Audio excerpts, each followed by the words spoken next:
22 जून 2025 दिन संडे रविवार हो गया, हिंदी तिथि द्वादशी। और आइए बात करते हैं आज के मुख्य समाचार में। देख तो आज के दिन को दुनिया भर में वर्ल्ड रेन फॉरेस्ट डे के रूप में मनाया जाता है, यानी विश्व वर्षावन दिवस। चलिए आगे बढ़ते हैं अपन खबरों में। पहली अच्छी खबर आ रही है, ऑपरेशन सिंधु के तहत 310 और भारतीय नागरिकों को लेकर वापस लौटी तीसरी स्पेशल फ्लाइट। ये ईरान से लौटे हैं भारतीय नागरिक। यहाँ आने पर इन्होंने हिंदुस्तान जिंदाबाद के नारे भी लगाए। अभी आपको पता होगा इजराइल ईरान के बीच जो जंग चल रही है, तो तीसरे चरण में ईरान से 310 और भारतीय नागरिकों को वापस स्वदेश लाया गया। अब तक टोटल 827 भारतीय नागरिक अपने वतन लौट चुके हैं। प्लेन से उतरते ही वंदे मातरम के नारे लगाए। जो ईरान की राजधानी है तेहरान, जहां इजराइल अभी सबसे ज्यादा हमले कर रहा है, तो वहां से इनको भारत लाया गया, और वो भी ईरान की ही फ्लाइट के जरिए। जो ईरान की विमानन कंपनी है महान एयर जिसका नाम है, उसके जरिए दिल्ली पहुंचा ये भारतीय यात्रियों का जत्था। वही खबर आ रही कि अगर दुनिया के सभी खाड़ी देशों में युद्ध फैला तो देश के 90 लाख भारतीयों की सुरक्षा भी दांव पर होगी। खास बातचीत में बोले नवदीप सिंह सूरी। ये संयुक्त अरब अमीरात और कुवैत में भारत के पूर्व राजदूत रह चुके हैं। इनका कहना कि खाड़ी देशों के बीच संघर्ष में कई भारतीयों की भी जान खतरे में पड़ेगी। चलिए अगली बड़ी खबर देखिए दोस्तों। एयर इंडिया कंपनी की बड़ी लापरवाही के चलते अब डीजीसीए ने सख्त निर्देश दिए। 3 अधिकारियों को तो हटा दिया गया है। जो अहमदाबाद विमान हादसा हुआ, इसकी जांच प्रक्रिया के दौरान अब एयर इंडिया के 3 अफसरों को हटाने का आदेश जारी हुआ, और डीजीसीए ने एयरलाइन से 10 दिन के अंदर अंदर रिपोर्ट भी मांगी है।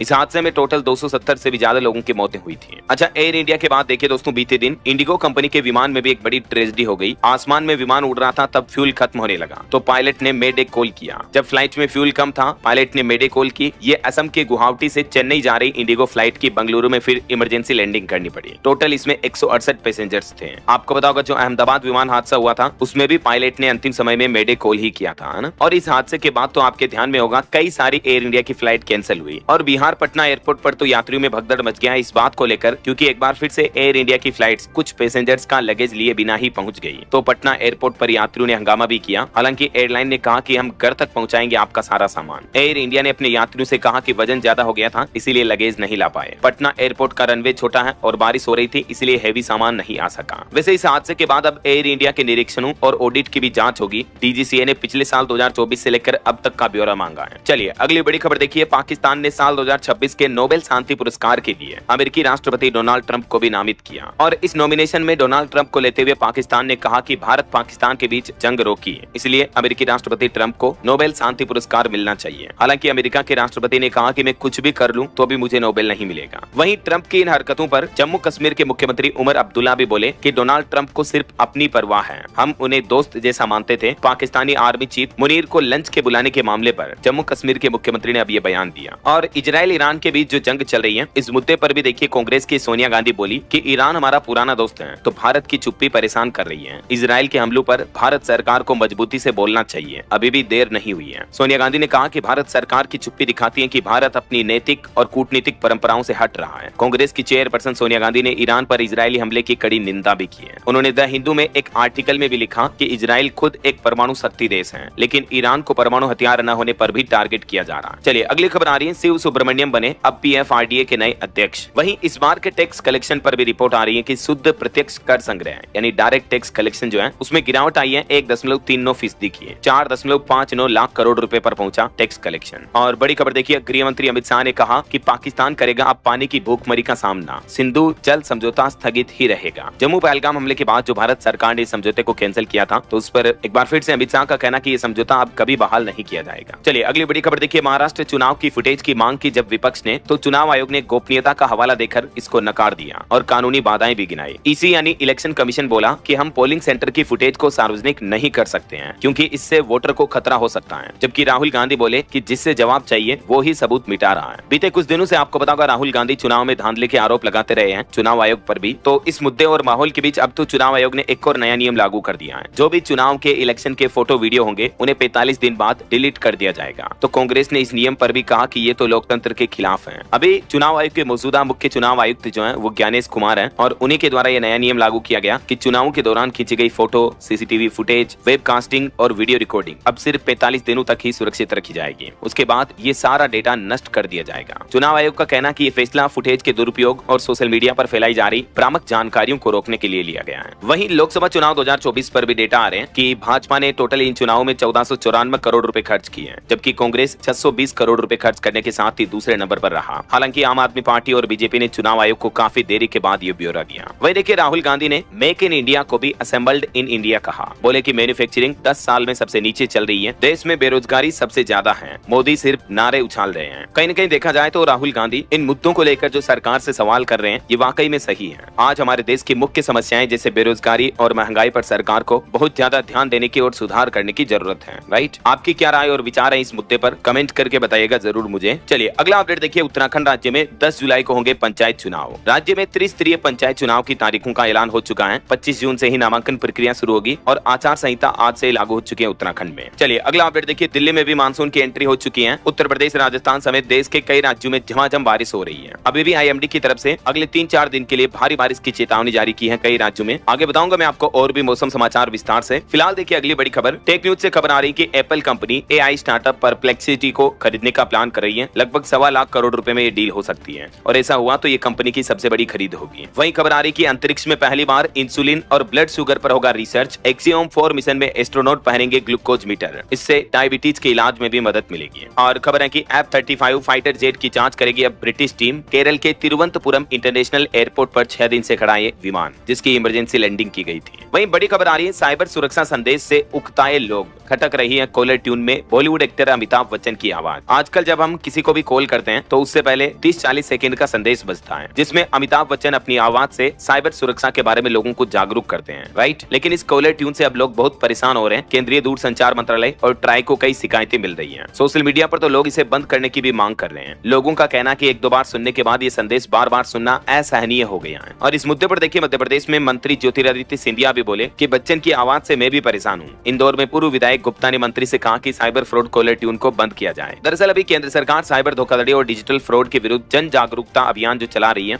तो इसी के तहत मोबाइल कॉल करने के दौरान शुरू में ये विशेष ट्यून सुनाई देती है ना। दोस्तों, भारत में कोविड-19 के एक्टिव केस में कुछ कमी देखी गई है। रात 8 बजे तक कंट्री में टोटल एक्टिव केस 7,264 थे और इस बार भी कोरोना डेडली है। ये याद दिलाता है कि हेल्थ और लाइफ क्राइसिस कभी भी आ सकते हैं बिना किसी वार्निंग के। इसलिए फाइनेंशियल प्रोटेक्शन लेना सिर्फ स्मार्ट ही नहीं बल्कि इसेंशियल है, जिसमें सबसे जरूरी है टर्म इंश्योरेंस। अगर कल को घर के इकलौते कमाने वाले को कुछ हो जाए तो उसके न रहने पर भी उसका परिवार फाइनेंशियली सिक्योर रहेगा। तो आप सिर्फ 600-700 रुपए पर मंथ का प्रीमियम देकर आपके परिवार को करोड़ों का कवर दिला सकते हैं। कोई इन्वेस्टमेंट नहीं, सिर्फ प्योर प्रोटेक्शन। और जितना जल्दी लेते हैं उतना कम प्रीमियम लाइफ टाइम के लिए लॉक हो जाता है। और दूसरा है हेल्थ इंश्योरेंस, क्योंकि अचानक बीमारी आई तो हॉस्पिटल का बिल्स भी लाखों तक पहुंच जाता है। ऐसे में लाइफ टाइम की सेविंग खत्म करने से बेहतर है आप 400-500 रुपए पर मंथ का प्लान लेकर ये पूरा खर्चा इंश्योरेंस कंपनी से कवर करवा सकते हैं। और तो और 30 मिनट में क्लेम सपोर्ट भी मिलता है। ज्यादा महंगा तब पड़ता है जब हम बिना किसी इंश्योरेंस के किसी क्राइसिस से गुजरते होते हैं। इसलिए इंश्योरेंस सही समय पर करवाना चाहिए, क्योंकि ये एक ऑप्शन नहीं बल्कि जरूरत है। तो आप डिस्क्रिप्शन और पिन कमेंट में दिए गए लिंक से ट्रस्टेड प्लान्स को कंपेयर कर सकते हैं जो आपके बजट और जरूरत के हिसाब से मैच करें, उसे ले लीजिए। और ऑनलाइन लेने पर आपको अप टू 15-25% तक का डिस्काउंट भी मिलेगा। चलिए बड़ी खबर देखिए। नोटों के लेन देन में सावधान रहे दोस्तों। मध्य प्रदेश में एक और मामला सामने आया। किराए के मकान में नकली नोट छापने की फैक्ट्री लगा रखी थी। मध्य प्रदेश जबलपुर से चल रहा ये रैकेट पूरे MP में फैला हुआ है। 18 लाख के जाली नोट खपाते पकड़ा गया। पुलिस ने इस मामले में अब तक 7 लोगों को गिरफ्तार किया है, जबकि एक अभी भी फरार है। तो ये लाखों रुपए के नोट जो बाजार में चला दिए गए नकली नोट, लेन देन करते समय आप भी सावधान और सतर्क रहे, है ना। चलिए बड़ी खबर देखिए। हिमाचल प्रदेश में बनी 50 दवाएं सब स्टैंडर्ड में पाई गई। केंद्रीय औषधि मानक नियंत्रण के मानकों पर खरा नहीं उतरी है, जबकि देश भर में 186 दवाओं के सैंपल और फेल पाए गए। केंद्रीय औषधि मानक नियंत्रण संगठन CDSCO की जांच में ये चौंकाने वाले तथ्य सामने आए हैं। हिमाचल प्रदेश में बनी 37 दवा कंपनियों की 50 मेडिसिन के सैंपल फेल हुए हैं। इसके अलावा भी ढेर सारी दवाओं के सैंपल फेल हुए हैं, जिनके कुछ नाम और लिस्ट भी आप देख सकते हैं। जम्मू कश्मीर में भी 9 दवा विक्रेताओं के लाइसेंस निलंबित किए गए और लाखों की दवाइयां भी जब्त हुई। D&FCO की तरफ से कार्रवाई की गई। चलिए अगला अपडेट देखिए दोस्तों। टेलीग्राम कंपनी के मालिक बच्चों में बांटेंगे 1.5 लाख करोड़ रुपए। टेलीग्राम के CEO का कहना है कि वो अपनी लगभग 1.5 लाख करोड़ की संपत्ति बच्चों में वितरित करेंगे। हाल ही में उन्होंने एक इंटरव्यू के दौरान ये खुलासा किया है। टेलीग्राम के फाउंडर हैं पावेल डुरोव। और धोखाधड़ी के मामले से जुड़ी एक और बड़ी खबर देखिए। मध्य प्रदेश समेत देश के 7 राज्यों में निवेशकों से 2283 करोड़ रुपए ठगे गए। भोपाल STF ने 2 आरोपियों को दिल्ली से पकड़ा। 8% रिटर्न का झांसा देते थे ये और ऑनलाइन निवेश के नाम पर ठगी करते थे। ऐसे फर्जी लोगों से आप भी सावधान रहें और निवेश के नाम पर कभी किसी को पैसा ना दें, समझ रहे हो। चलिए अगली बड़ी खबर देखिए दोस्तों। उत्तर प्रदेश के बागपत में एक अनोखा मामला सामने आया। एक ही गाँव में बीते 1.5 महीने में 12 लोगों की मौतें हो हो गई। लोगों का कहना है कि चीनी मिल का जहरीला पानी कई बीमारियां बांट रहा है। उत्तर प्रदेश के जिला बागपत के बूढ़पुर गांव में रहस्यमय तरीके से अचानक 12 लोगों की मौतें हो गई हैं, वो भी 1.5 महीने के अंदर अंदर। इनमें से कुछ की मौतें हार्ट अटैक की वजह से और कुछ की अलग अलग बीमारियों की वजह से हुई है और अब प्रशासन ने इस मामले की जांच के आदेश भी दिए हैं। चलिए खबर आ रही, दुनिया के सबसे प्रभावशाली सीएमओ की लिस्ट में शामिल हुए सुब्रांशु। टाटा की मार्केटिंग के लिए एआई के जरिए कैंपेन्स चलाए इन्होंने। फोर्ब्स ने इनको ट्रक विस्परर टाइटल दिया। और खेल जगत से बड़ी अच्छी खबर आ रही, नीरज चोपड़ा का इस साल का पहला खिताब मिला। पेरिस डायमंड लीग में 88.16 मीटर थ्रो किया, 6 में से 3 थ्रो फाउल रहे और आखिरकार नीरज चोपड़ा ने एक बार फिर से भारत का नाम रोशन किया। 2 बार के ओलंपिक मेडलिस्ट नीरज ने पेरिस डायमंड लीग का खिताब भी अपने नाम कर लिया। पहले ही राउंड में इतनी लंबाई में भाला फेंक दिया, जबकि इससे पहले वो दूसरे स्थान पर रहे थे। तो अब जूलियन वेबर से बदला लेते हुए पेरिस डायमंड लीग जीती। भारत के जेवलिन स्टार ने शानदार प्रदर्शन करते हुए पहला स्थान हासिल किया। मेनी कांग्रेट्स नीरज को। और वहीं क्रिकेट जगत से भी खबर आ रही, लीड्स टेस्ट में इंग्लैंड की वापसी हुई। दूसरे दिन का स्कोर 209/3 रहा। पोप 100 रन बनाकर नाबाद लौटे और भारत पहली पारी में 471 रन पर ऑल आउट हो गया। चलिए अगला अपडेट देखिए, होम लोन पर बड़ी अच्छी खबर आ रही है। LIC हाउसिंग फाइनेंस ने घटाई ब्याज दरें, तो अब होम लोन लेना सस्ता होगा और इससे रियल एस्टेट मार्केट में भी तेजी देखी जाएगी। LIC हाउसिंग फाइनेंस ने अपने नए होम लोन ग्राहकों के लिए ब्याज दरों में 50 बेसिस पॉइंट की कटौती की है। तो अब LIC हाउसिंग फाइनेंस की होम लोन की ब्याज दरें 7.50 यानी 7.5% से शुरू हो रही है। वैसे हाल ही में RBI की रेपो रेट कटौती के बाद SBI और HDFC समेत कई सारे बैंकों ने भी अपनी लोन की ब्याज दरों में कटौती की थी, है ना। चलिए अगली बड़ी अच्छी खबर देखिए, भारत सरकार ने लॉन्च किया स्टार्टअप चैलेंज। आप भी 2 करोड़ 30 लाख रुपए तक के इनाम जीत सकते हैं। दरअसल भारत सरकार ने रूफटॉप सोलर और डिस्ट्रीब्यूटेड रीन्यूएबल एनर्जी इनोवेशन को बढ़ावा देने के लिए 2.25 करोड़ रुपए से भी ज्यादा के पुरस्कार के साथ एक नया स्टार्टअप चैलेंज लॉन्च किया है और इसमें आवेदन करने की अंतिम तिथि 20 अगस्त 2025 है। और देखिए इसमें टोटल 4 पुरस्कारों की कैटेगरी होगी। पहले स्थान पर आने वाले को सीधा 1 करोड़ रुपए का पुरस्कार मिलेगा, सेकंड को 50 लाख और थर्ड को 30 लाख। बाकी 10 सातवाना पुरस्कार होंगे 5-5 लाख रुपए के। और इसमें अप्लाई करने की लास्ट डेट जैसा कि मैंने आपको बताया 20 अगस्त रहेगी और परिणाम घोषित होने की तारीख रहेगी 10 सितंबर। और भी इस योजना के बारे में ज्यादा लिंक आपको pib.gov.in ऑफिशियल पोर्टल पर मिल जाएगी। इसमें सारी डिटेल लिखी हुई है कि इस पुरस्कार में कॉन्टेस्ट में हिस्सा लेने के लिए आपको क्या क्या करना है, क्या क्या डिटेल चाहिए होगी।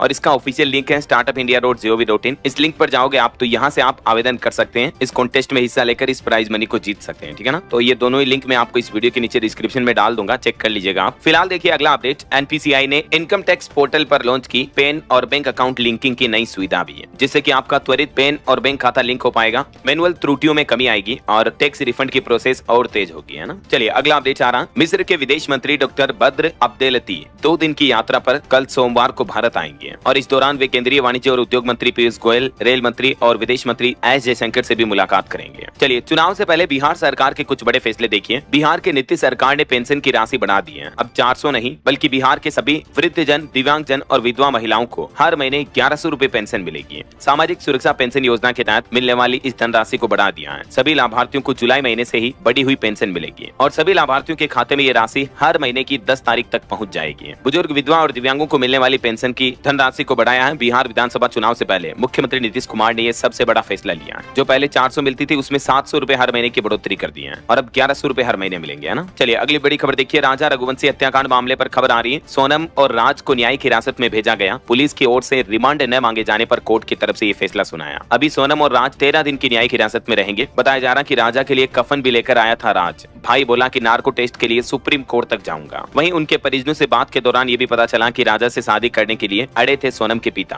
पड़ोसी बोले कि जगड़ने की आवाजें भी आती थी, माँ को बेटी का फैसला पता था। अच्छा, एक और सोनम का मामला सामने आया। देखिए, पति को मारा और फिर तालाब में डुबो दिया। मध्य प्रदेश के जबलपुर का ये मामला है, जहाँ एक महिला ने अपने पति की हत्या कर उसे तालाब में फेंक दिया। आए दिन ऐसी खबरें देखने को मिलती रहती है। जब से उत्तर प्रदेश मेरठ में सौरभ हत्याकांड सामने आया, फिर MP इंदौर के राजा रघुवंशी का कांड आया, उसके बाद से पूरे देश में सनसनी फैली हुई है। सोशल मीडिया पर भी कई जगहों पर ऐसे मीम्स वगैरह आपने देखे होंगे कि आजकल तो पत्नियों से पति डरने भी लगे हैं। अब एक ऐसा ही मामला देखिए आप, उत्तर प्रदेश मुरादाबाद में भी एक महिला अपने पति को चेतावनी देती है जब वो प्रेमी के साथ रंगे हाथों पकड़ी गई थी, तो जान से मारने की धमकी देती है। देखिए जरा, पति बेचारा डरता हुआ पुलिस थाने पहुंचा। तो समाज में ऐसे मामले आना वाकई में बड़ी चिंता की बात है और पुरुषों के लिए भी पुरुष आयोग का गठन होना चाहिए ताकि पुरुष पीड़ित ना हो, राइट। चलिए खबरों में आगे बढ़ते हैं। उससे पहले बीते दिन जो योग दिवस था उसके कुछ अपडेट्स देख लेते हैं। देखिए, देश भर में योग दिवस पर कई जगहों पर अलग अलग कार्यक्रम हुए। PM मोदी समेत कई नेताओं ने योग किया। देखिए, योग के महाकुंभ में पहुंचे PM मोदी 3 लाख लोगों के साथ योगा किया। आंध्र प्रदेश के विशाखापट्टनम में PM मोदी ने योग करते हुए देशवासियों से कहा कि आजकल लोगों की जिंदगी तनाव से गुजर रही है और पूरी दुनिया के लिए योग एक पॉज बटन के जैसा है, जहां आप भागदौड़ भरी जिंदगी में थोड़ी चैन की सांस लेते हो, रुकते हो और फिर आगे बढ़ते हो। चिनाब ब्रिज से लेकर सिप तक योगासन देखा गया। देश में 2 करोड़ से भी ज्यादा लोगों ने योग किया। इस मौके पर पीएम मोदी बोले कि वैश्विक संकल्प बने, yoga for one earth one health. योग को जन आंदोलन बनाने का आह्वान किया। अंतर्राष्ट्रीय योग दिवस के मौके पर पंजाब अटारी वाघा बॉर्डर से लेकर हुसैनीवाला बॉर्डर पर बीएसएफ जवानों ने भी योगाभ्यास किया। देश विदेश में पूरे मनोयोग से योग दिवस मनाया गया। उत्तर प्रदेश में भी अयोध्या, काशी, प्रयागराज, मथुरा में हजारों लाखों लोगों ने योगाभ्यास करके योग परंपरा का गौरव बढ़ाया। तो वहीं हरियाणा की तस्वीरें देखिए, सीएम सैनी ने कुरुक्षेत्र में योगा किया और सरकारी कार्यालयों में भी 5 मिनट के योग ब्रेक की घोषणा की। ये देश दुनिया से अलग अलग तस्वीरें आप देख सकते हैं। कश्मीर में चिनाब ब्रिज से लेकर आंध्र प्रदेश में सिप तक देश भर में 1 लाख से भी ज्यादा जगहों पर योगा कार्यक्रम का आयोजन हुआ। न सिर्फ हमारे भारत में बल्कि ये कुछ अंतर्राष्ट्रीय तस्वीरें भी आप देख सकते हैं। जापान, लंदन, दक्षिण अफ्रीका समेत दुनिया भर के कई देशों में लोगों में योगा के प्रति उत्साह देखने को मिला। योग दिवस पर पिछले 10 सालों में 10 वर्ल्ड रिकॉर्ड भी बने हैं। दुनिया भर के 191 देशों तक योगा पहुंचा। राजस्थान में भी योग दिवस के कार्यक्रम में बारिश ने खलल डाला, उसके बाद कुछ वेन्यू वगैरह बदले गए। तो वहीं राजस्थान के कोटा के एक सबसे छोटे योग गुरु की दास्तान देखिए जरा। प्रत्यक्ष विजय इनका नाम है। 4 साल की उम्र में ही इन्होंने माता पिता से योग सीखा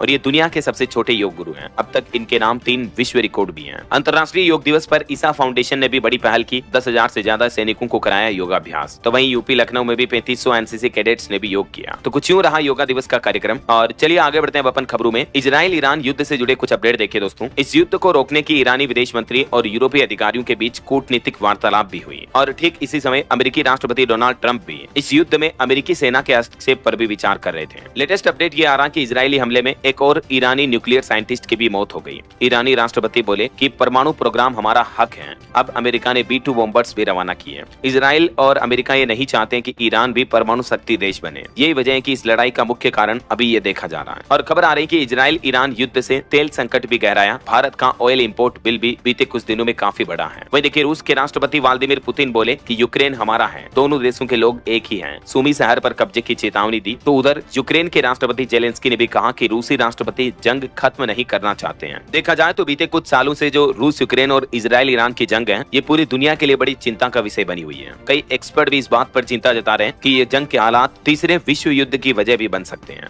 और खबर आ रही कि SCO बैठक के लिए चीन जाएंगे देश के रक्षा मंत्री राजनाथ सिंह भी। 25 से 27 तारीख तक चलेगी ये बैठक। गलवान घाटी में झड़प के बाद भारत के किसी मंत्री का ये पहली बार चाइना का दौरा होने जा रहा है। वहीं कुछ वैज्ञानिकों की चिंताजनक रिपोर्ट्स देखिए। जलवायु विस्थापन बना वैश्विक संकट। भारत समेत दुनिया के कई देश इसकी चपेट में हैं, लेकिन अभी भी जरूरी ध्यान नहीं दिया जा रहा है। रिपोर्ट्स में बताया जा रहा है कि जलवायु परिवर्तन के कारण भारत में भी साल 2020 में लगभग 1.5 करोड़ लोग बाढ़, सूखा और तूफानों से बेघर हुए हैं। और ग्लोबल वार्मिंग पर भी एक चौंकाने वाली रिपोर्ट देखिए। वैज्ञानिकों ने चेतावनी दी है कि धरती का तापमान 1.5 डिग्री रखने का बजट 3 वर्ष में हो सकता है खत्म। उसके बाद ग्लोबल वार्मिंग को रोकना और भी ज्यादा मुश्किल होगा। वैज्ञानिकों ने चेतावनी में कहा कि अगर मौजूदा रफ्तार से कार्बन डाइऑक्साइड उत्सर्जन जारी रहा तो ग्लोबल वार्मिंग बजट जो कि 1.5 डिग्री तक कंट्रोल करने का टारगेट है, वो सिर्फ 3 साल में खत्म हो जाएगा। चलिए खबर आ रही, भारत को मिली पहली राष्ट्रीय रेयर ब्लड डोनर रजिस्ट्री भी। थैलेसीमिया और सिकल सेल के मरीजों को अब नया जीवन दान मिलेगा, उनका इलाज आसानी से हो पाएगा। भारत में ये पहली बार है जब एक संगठित और तकनीकी आधार पर दुर्लभ रक्तदाता रजिस्ट्री बनाई गई है। ये कदम देश में स्वास्थ्य सेवाओं को बेहतर बनाने की दिशा में एक बड़ी उपलब्धि है। बहरहाल अभी तो अपन कुछ और महत्वपूर्ण और काम की खबरें देखेंगे दोस्तों, लेकिन फिलहाल वक्त तो चला है आज के ताजा मौसम समाचार जानने का।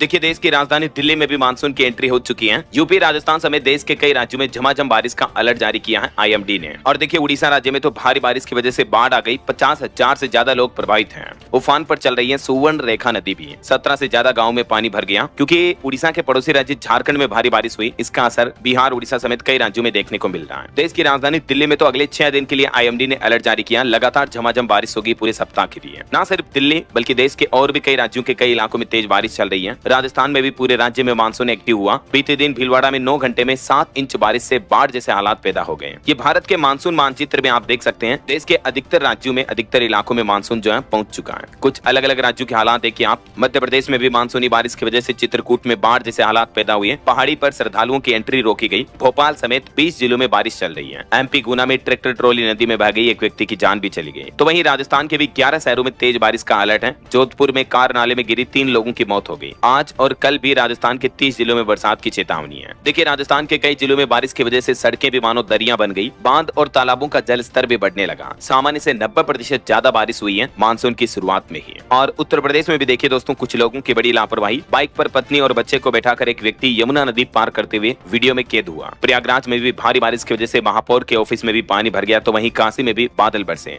पूरे यूपी में हालात तरबतर चल रहे हैं। तो वहीं इधर पंजाब में भी आज मानसून की एंट्री हो जाएगी। बीती रात भी कई जगहों पर बारिश हुई। 16 जिलों में बरसात 7 का येलो अलर्ट है। हरियाणा में भी मानसून तेज हवाओं के साथ शुरू हो चुका है। बारिश की गतिविधियां शुरू हुई। 13 जिलों में अलर्ट है। अगले 3 दिन हरियाणा में मौसम खराब रहेगा। वैसे पूरे मानसून की एंट्री होने में अभी 1 सप्ताह लगेगा। इधर पहाड़ी राज्यों में देखिए दोस्तों, हिमाचल के हालात, कई भागों में भारी बारिश चल रही है। कल भी हिमाचल के 5 जिलों में ऑरेंज अलर्ट रहेगा। प्रशासन ने नदी नालों और लैंडस्लाइड प्रभावित क्षेत्रों में नहीं जाने की एडवाइजरी जारी की है। बिहार में भी देखिए पटना, जहानाबाद समेत 6 जिलों में तेज बारिश चल रही है। नालंदा और शेखपुरा में हेवी रेन का अलर्ट है। बेगूसराय में आकाशीय बिजली गिरने से 2 लोगों की मौतें भी हो गई। तो वहीं झारखंड की बात करें तो रांची समेत पूरे झारखंड में 24 तारीख तक बादल छाए रहेंगे। आज भी 9 जिलों में बारिश का येलो अलर्ट है। बाकी के जिलों में भी तो हल्की बारिश हो ही सकती है। और भी दोस्तों, अगले 24 घंटों के दौरान मौसम की संभावित गतिविधियां क्या रह सकती हैं, तो आप देख सकते हैं आज 22 और कल 23 जून को देश के किन किन राज्यों में बारिश की चेतावनी है। कई राज्यों में तो ऑरेंज अलर्ट है, तो सावधान रहिएगा आप। ओके, और चलिए मौसम के बाद आगे बढ़ते हैं अपन खबरों में। देखिए मार्केट से खबर आ रही है, भारत की टॉप 10 कंपनियों में से बीते सप्ताह 6 की वैल्यू लगभग 1.5 लाख करोड़ रुपए बढ़ी है। एयरटेल और HDFC टॉप गेनर रहे, जबकि बजाज फाइनेंस की वैल्यू घटी है। निवेशकों के लिए भी खबर आ रही है, 23 जून से खुलेगा AJC ज्वेलर्स का IPO। 23 से 26 जून तक आप इसमें निवेश कर पाएंगे। और म्यूचुअल फंड को लेकर अपडेट देखिए, सेबी म्यूचुअल फंड नियमों में करेगी बड़े बदलाव, निवेशकों को मिलेगा लाभ। जल्दी इन नए नियमों को लेकर मसौदा जारी किया जाएगा मार्केट रेगुलेटर सेबी के द्वारा। अभी म्यूचुअल फंड उद्योग में 72 लाख करोड़ रुपए के पार AUM हो चुका है। ओके, और चलिए अगली बड़ी खबर देखिए, AI मॉडल के प्रशिक्षण में कॉपीराइट संरक्षण का भी ध्यान रखा जाए। केंद्र सरकार की पहल का DNPA ने स्वागत किया। DNPA का फुल फॉर्म है डिजिटल न्यूज पब्लिशर्स एसोसिएशन। उसकी तरफ से केंद्रीय वाणिज्य और उद्योग मंत्रालय की कृत्रिम बुद्धिमत्ता यानी आर्टिफिशियल इंटेलिजेंस और कॉपीराइट से जुड़े मामलों पर हितधारकों से फीडबैक हासिल करने की पहल का स्वागत किया गया है। चलिए यूपी के कुछ अपडेट देखिए दोस्तों। उत्तर प्रदेश में नहीं हुए 55,000 बच्चों के प्रवेश, RTE के तहत शिक्षा निदेशालय मना करने वाले निजी स्कूलों पर अब सख्ती बरतेगा। वही खबर आ रही, उत्तर प्रदेश में प्राथमिक स्कूलों के विलय के खिलाफ उतरे शिक्षक संगठन भी। कांग्रेस अध्यक्ष ने राज्यपाल को पत्र भी लिखा। यूपी में बिजली निजीकरण के विरोध में भी बिजली की महापंचायत होगी। आज व्यापक जन आंदोलन का ऐलान होगा और इसमें भ्रष्टाचार का भी खुलासा किया जाएगा। आज 22 जून को उत्तर प्रदेश में बिजली के प्राइवेटाइजेशन को लेकर विरोध और महापंचायत का आयोजन होगा। चलिए बड़ी खबर देखिए, 100 करोड़ रुपए के GST घोटाले के मामले में CBI ने बड़ा एक्शन लिया। बिहार और झारखंड में 7 ठिकानों पर छापेमारी की। 5 कस्टम अधिकारियों पर भी शिकंजा कसा गया। चलिए खबर देखिए, अहमदाबाद विमान हादसे के बाद अब त्रिपुरा एयरपोर्ट अथॉरिटी ने भी बड़ा एक्शन लिया। 10 किलोमीटर एरिया को बर्ड फ्री जोन बनाया जाएगा। त्रिपुरा के AMBB एयरपोर्ट कमेटी की तरफ से ये सुझाव दिया गया। और 7th पे कमीशन पर एक अपडेट देखिए, केंद्र सरकार ने कर्मचारियों के लिए बड़ा बदलाव किया। अब इस अलाउंस में कटौती की जाएगी। दरअसल केंद्र सरकार ने ड्रेस अलाउंस पॉलिसी में बदलाव किया है। 1 जुलाई 2025 के बाद जुड़ने वालों को प्रो राटा आधार पर अलाउंस मिलेगा। कर्मचारियों पर यह बदलाव फिलहाल लागू नहीं होगा और इस बदलाव के मुताबिक उन्हें ड्रेस अलाउंस साल में एक बार पूरी रकम देने के बजाय प्रो राटा के आधार पर मिलेगा, यानी काम किया गया समय के अनुसार दिया जाएगा। ये बदलाव कार्मिक और प्रशिक्षण विभाग DOPT द्वारा जारी एक ऑफिस मेमोरेंडम के जरिए नोटिफाई किया गया। अब ये बदलाव क्या है और किन कर्मचारियों पर लागू नहीं होगा, इस बाबत थोड़ी डिटेल जानकारी आप देख सकते हैं स्क्रीन पर। वैसे ड्रेस भत्ते की राशि में कोई बदलाव नहीं किया गया है। ये राशि वही है जो पहले मिलती थी। अच्छा, वैसे 1 जुलाई से कुछ और नियम भी बदलने जा रहे हैं। जैसा कि मैंने आपको बताया था, दिल्ली में 10 साल पुराने डीजल और 15 साल पुराने पेट्रोल वाहनों को फ्यूल भी नहीं मिलेगा, यानी कि पेट्रोल पंप पर ऐसे वाहन अब पेट्रोल डीजल नहीं भरा पाएंगे। 1 जुलाई से देश की राजधानी दिल्ली में ये नया नियम लागू होगा। इसके अलावा NCR इलाकों में पूरे 1 नवंबर से ये नियम लागू कर दिया जाएगा। और 1 जुलाई से कई सारे बैंकिंग नियम भी बदल रहे हैं। खबर, ईरान से भारतीयों की निकासी शुरू हो चुकी है। दूतावास ने आपातकालीन हेल्पलाइन नंबर भी जारी किया। और भारत की दरिया दिली देखिए, भारत ने इस संकट की घड़ी में नेपाल और श्रीलंका देश की भी मदद की है। ये हेल्पलाइन नंबर आप देख सकते हैं स्क्रीन पर। अगर कोई भारतीय नागरिक ईरान में फंसे हुए हैं तो इंडियन एम्बेसी के नंबरों पर आप संपर्क कर सकते हैं, है ना। चलिए खबर आ रही है, कल योग दिवस के मौके पर संचार विभाग की तरफ से एक पृथ्वी एक स्वास्थ्य के लिए योग विषय पर आधारित 7 चित्र पोस्ट कार्ड और सूर्य नमस्कार टिकटों पर आधारित चेन भी जारी की। इंडिया पोस्ट डिपार्टमेंट की नई पहल है। और एक बड़ी दुर्घटना देखिए दोस्तों, ब्राजील में हॉट एयर बैलून में आग लगने की वजह से 8 लोगों की मौत हो गई, 13 लोग घायल हो गए। चलिए अगली खबर देखिए, हिमाचल प्रदेश के मुख्यमंत्री ने सोलन में मॉडल करियर सेंटर और विभिन्न विकासात्मक परियोजनाओं के लोकार्पण भी किए। लगभग 5.25 करोड़ रुपए की परियोजनाओं का उद्घाटन किया। और खबर आ रही दोस्तों की, बंद हो गया भारत का सबसे महंगा साहित्यिक पुरस्कार JCB प्राइज फॉर लिटरेचर, इसको अब बंद कर दिया गया है। वही खबर है, छत्तीसगढ़ में मानव वन्य जीव संघर्ष रोकने की अनूठी पहल, मुख्यमंत्री विष्णुदेव साय ने गज रथ यात्रा का शुभारंभ भी किया। अंतर्राष्ट्रीय योग दिवस के मौके पर इस अनोखी पहल का शुभारंभ किया गया है। और कोरोना वायरस पर एक राहत की खबर आ रही है, 7,264 से घटकर अभी 5,500 ही एक्टिव केस बचे हैं भारत में कोरोना के। हालांकि चिंता की बात यह है कि दिल्ली, केरल, महाराष्ट्र और पंजाब में एक मौतें भी हुई हैं। चलिए अगली बड़ी खबर देखिए, उत्तर प्रदेश नोएडा में प्रशासन ने 400 करोड़ की जमीन पर चलाया बुलडोजर, भूमाफिया से 2240 बीघा जमीन कराई कब्जा मुक्त। डनकौर में जिला प्रशासन की तरफ से ये बड़ी कार्रवाई की गई। वही खबर है दोस्तों, मात्र 8,000 रुपए से भी कम में आपको iPhone 16 जैसा डिजाइन वाला वाला स्मार्टफोन मिल जाएगा। 2 दिन बाद 24 जून को ये स्मार्टफोन लॉन्च होने जा रहा टेक्नो कंपनी का स्मार्ट गो 2। इसका लुक कुछ यूं होगा, देख सकते हैं आप। वहीं टेक न्यूज से खबर है व्हाट्सएप यूजर्स के लिए अच्छी खबर, एक और कमाल का एआई फीचर आने वाला है। व्हाट्सएप पर जल्दी आप राइटिंग हेल्प भी ले पाएंगे, मतलब किसी को मैसेज टाइप कर रहे हो तो चैट जीपीटी की तरह मैसेज लिखने में भी आपको व्हाट्सएप का मेटा एआई मदद करेगा, है ना। और खबर देखिए, दिल्ली में प्रदूषण पर लगेगी लगाम। मुख्यमंत्री रेखा गुप्ता ने बड़ा फैसला लिया। अब 25 और सड़कों पर खास इंतजाम किए जाएंगे और इन सड़कों पर धूल और कार्बन उत्सर्जन को कम करने के लिए लोधी रोड द्वारका में भी ऑटोमेटिक मिस्ट सिस्टम लगाए जा रहे हैं। प्रदूषण नियंत्रण के लिए और भी दिल्ली में कई जगहों पर स्प्रिंकलर और एंटी स्मोक गन जैसी अन्य तकनीकें भी तैनात की गई हैं। वहीं खबर है उत्तर प्रदेश काशी में 23 जून को लगेगा दिग्गजों का मेला। गृह मंत्री अमित शाह का स्वागत करेंगे मुख्यमंत्री योगी आदित्यनाथ समेत चारों राज्यों के मुख्यमंत्री।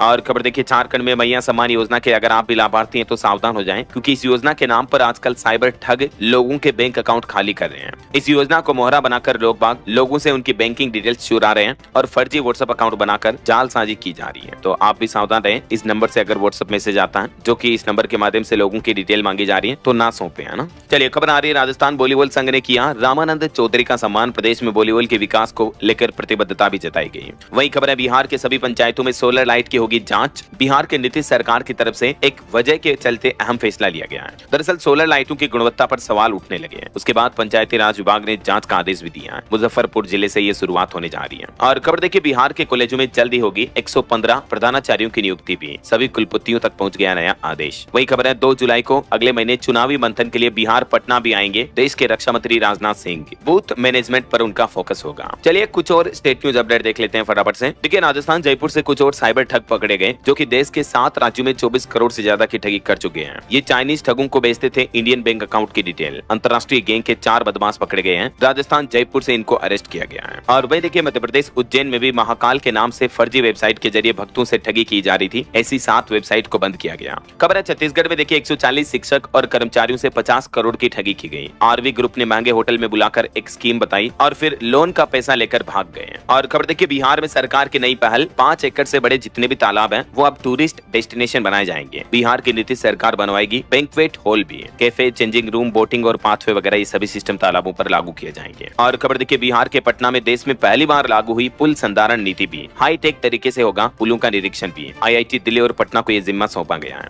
खबर है, हरियाणा में ग्रुप डी में सिलेक्टेड युवाओं को मिलेगी पोस्टिंग। सरकार ने विभागों से खाली पड़े पदों की जानकारी भी मांगी। 2023 में जो भर्ती हुई थी उसको लेकर ये निर्देश जारी हुआ। और वहीं देखिए, पंजाब चंडीगढ़ में सीटीयू खरीदेगा 40 नई बसें, पुरानी डीजल बसें होंगी रिप्लेस। वहीं चंडीगढ़ में सेना से जुड़े मामलों के लिए भी नए नियम लागू हुए। डीएसपी रहेगा अब संपर्क में, बिना इजाजत के जवान की गिरफ्तारी नहीं हो पाएगी। और खबर है, चंडीगढ़ को अगस्त में मिलेगा नया ट्रॉमा सेंटर भी है। ओके, और चलिए कुछ एजुकेशनल खबरें देखिए दोस्तों। देखिए, राजस्थान में 1000 छात्र सरकारी खर्च पर करेंगे अब जेईई और नीट की तैयारी। शिक्षा विभाग के प्रस्ताव को मुख्यमंत्री भजनलाल सरकार ने मंजूरी दी है। वहीं राजस्थान में पटवारी भर्ती परीक्षा में भी 1685 पद बढ़ाए गए। अब टोटल 3705 पदों पर होगी पटवारियों की भर्ती। 23 से 29 जून तक आप इसमें आवेदन कर सकेंगे और भी मौका है बड़े हुए पोस्ट में आवेदन करने के लिए। जो राजस्थान में सरकारी नौकरी की तलाश कर रहे हैं उन युवाओं के लिए अच्छी खबर है। आप कर्मचारी चयन बोर्ड की ऑफिशियल वेबसाइट के जरिए आवेदन कर सकते हैं, ठीक है ना। और वहीं देखिए, पंजाब में भी जेल विभाग में 500 नई भर्तियों को मंजूरी मिली। फायर सेफ्टी सर्टिफिकेट की ड्यूरेशन भी बढ़ाई गई। नशा विरोधी कमेटी के चेयरमैन बने हरपाल चीमा। पंजाब के मुख्यमंत्री भगवंत मान सरकार की कैबिनेट बैठक हुई और इस बैठक में ये कुछ और बड़े फैसले लिए गए जिनकी डिटेल जानकारी आप देख सकते हैं। चलिए कुछ और बड़े अपडेट देखिए दोस्तों फटाफट से। गुड न्यूज है, रेलवे में अब रिटायर्ड कर्मचारी पुराने पद से 3 स्तर तक नीचे तक दोबारा नियुक्त हो पाएंगे। रेलवे बोर्ड की तरफ से ये छूट दी गई है। और वहीं हरियाणा में देखिए, अब इन लोगों की नहीं बनेगी नई फैमिली आईडी। दरअसल हरियाणा में फैमिली आईडी को लेकर सरकार ने बड़ा अपडेट जारी किया, जिसके मुताबिक अगर आपको नई फैमिली आईडी बनवानी है तो ध्यान रहे आपके आधार कार्ड में हरियाणा राज्य का ही पता होना चाहिए, वरना फिर आपकी फैमिली आईडी नहीं बन पाएगी।